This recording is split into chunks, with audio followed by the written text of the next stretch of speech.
যৌক্তিকভাবে আমাদের যে মোবাইলের এই বিষয়টি নিয়ে আন্দোলন চলছে সেটা বানচাল করার জন্য ডিক্লেয়ার দিয়েছে যে 1000 কোটি টাকা খরচ করে হলে এটা নচ্ছাদ করবে।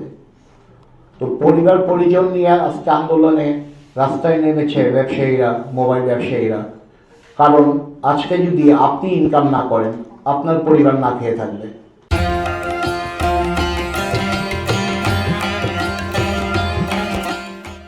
তো স্বাভাবিকভাবেই এফেক্টেড পুরো পরিবারই হচ্ছে। আপনারা জানেন এটা গত কয়েক মাস যাবৎ আমাদের আন্দোলন চলে আসছে, যে কারণে পরিবার অলরেডি এফেক্টেড হচ্ছে। পরিবার তো থাকবেই আন্দোলনে। এটা নিয়ে অনেকে অনেক কথা বলেছেন, কিন্তু আমি বলবো যদি আপনি বিপদগ্রস্ত হন আপনার স্ত্রী সন্তান তো আপনার পাশে দাঁড়াবে, তারাও আন্দোলনে আসবে, সাধারণ জনগণও নেমে আসবে। তো কেন আপনার দেশটাকে অস্থিতিশীল পরিস্থিতিতে নিয়ে যাচ্ছেন?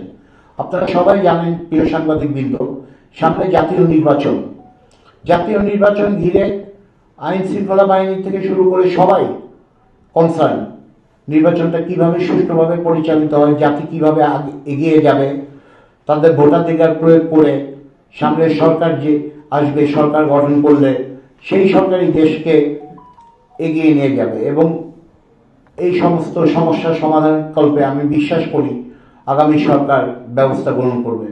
তো অহেতুক এই অল্প সময়ের মধ্যে আপনারা এটা নিয়ে এত তাড়াহুড়া করে কেন আপনারা বিটিআরসি এমন পদক্ষেপ নিচ্ছেন? তাছাড়া আমি বলতে চাই, দেশের পরিস্থিতিকে অস্থিতিশীল এবং ঘোলাটে করবেন না, সাধারণ জনগণের ভোগান্তির কারণ হবেন না।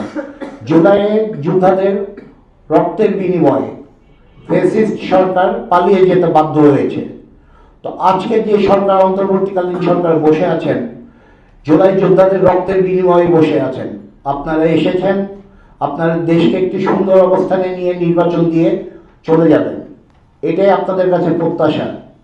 জনগণের ভোগান্তির কারণ হবেন না, আমি বিশ্বাস করি। আর ফয়েজ সাহেব, আপনার উদ্দেশ্যে আমি বলবো, আপনি একজন সম্মানী মানুষ, আপনি বিদেশে ছিলেন, আপনি নেদারল্যান্ডের নাগরিক, দেশে আপনি এসেছেন, এই সরকারের একটা বিশেষ অংশ হিসেবে এসেছেন।